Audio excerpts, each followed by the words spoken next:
Son of God, say my mind, and you don't I give, as you receive, and your release is Satan. This is the part 153 in the series Christ Forgiveness, How to Manifest Immortality. And the name of today's teaching is The Unhealed Healer. The ego's plan for forgiveness is far widely used than God's. This is because it is undertaken by unhealed healers and is therefore of the ego. Let us consider the unhealed healer more carefully now.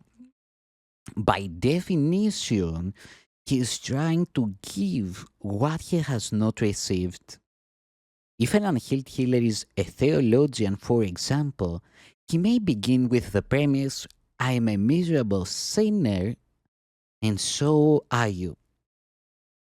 If he is a psychotherapist, he is more likely to start with the equally incredible belief that attack is real for both himself and the patient, but that it does not matter for either of them.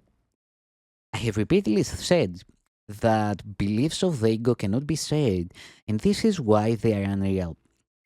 How then can uncovering them make them real? Every healer who sets his fantasies for truth must be unhealed because he does not know where to look for truth and therefore does not have the answer to the problem of healing.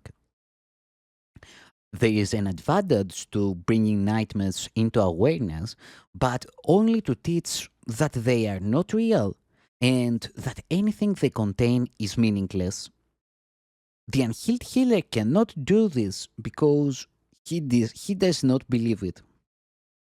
All unhealed healers follow the ego's plan of forgiveness in one form or another.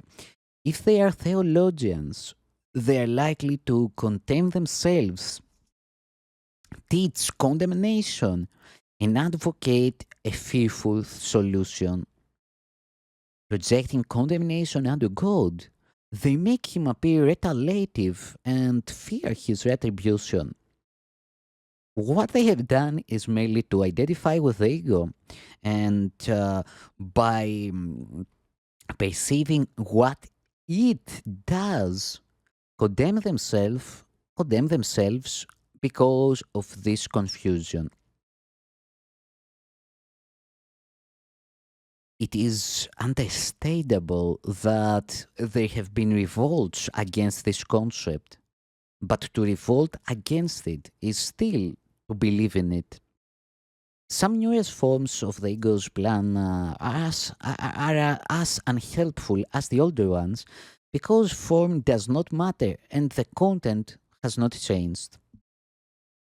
In one of the newer forms, for example, a psychotherapist may interpret the ego's symbols in a nightmare and then use them to prove that the nightmare is real. Having made it real, he then attempts to dispel its effects by depreciating the importance of the dreamer. This would be a healing approach if the dreamer were also identified as unreal. Yet, if the dreamer is equated with the mind's corrective power through the Holy Spirit is denied. This is a contradiction even in the ego's terms, and one which it usually notes, even in its confusion. If the way to counteract fear is to reduce the importance of the mind, how can this build ego strength? Such evident inconsistencies account for why no one has really explained what happens in psychotherapy. Nothing really does. Nothing real has happened to the unhealed healer, and he must learn from his own teaching. His ego will always seek to get something from the situation.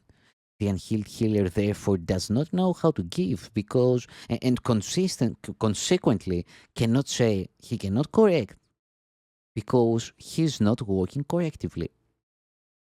He believes that it is up to him to teach the patient what is real, although he does not know it himself. What then should happen? When God said, let there be light, there was light. Can you find light by analyzing darkness as the psychotherapist does, or like the theologian by acknowledging darkness in yourself and looking for a distant light to remove it?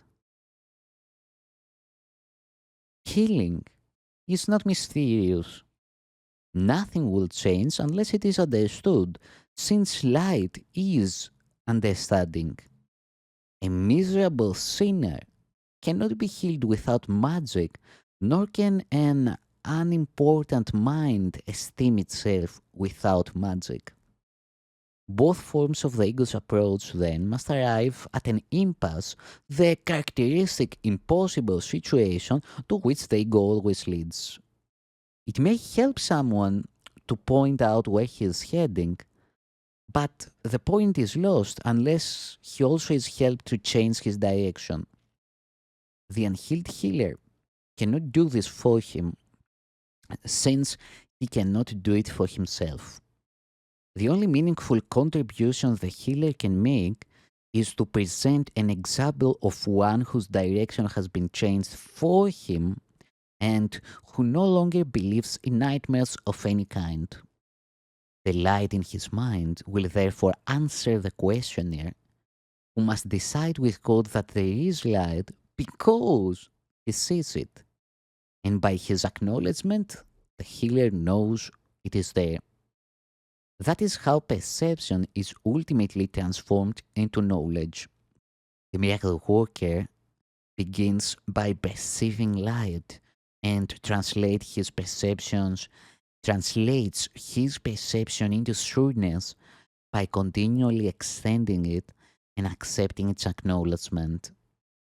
Its effects assure him it is there. The miracle worker begins by perceiving light and translates his perception into shrewdness by continually extending it and accepting its acknowledgement. Its effects assure him it is there. A therapist does not heal, he lets healing be. He can point to darkness, but he cannot bring light of himself, for light is not of him. Yet being for him, it must also be for his patient. The Holy Spirit is the only therapist. He makes healing clear in any situation in which he is the guide. You can only let him fulfill his function. He needs no help for this. He will tell you exactly what to do to help anyone he sends to you for help, and will speak to him through you if you do not interfere. Remember that you choose the guide for helping, and the wrong choice will not help. But remember also that the right one will. Trust him, for help is his function, and he is of good. As you awaken other minds to the Holy Spirit through him, and not yourself, you will understand that you are not obeying the laws of this world, but the laws you are obeying work.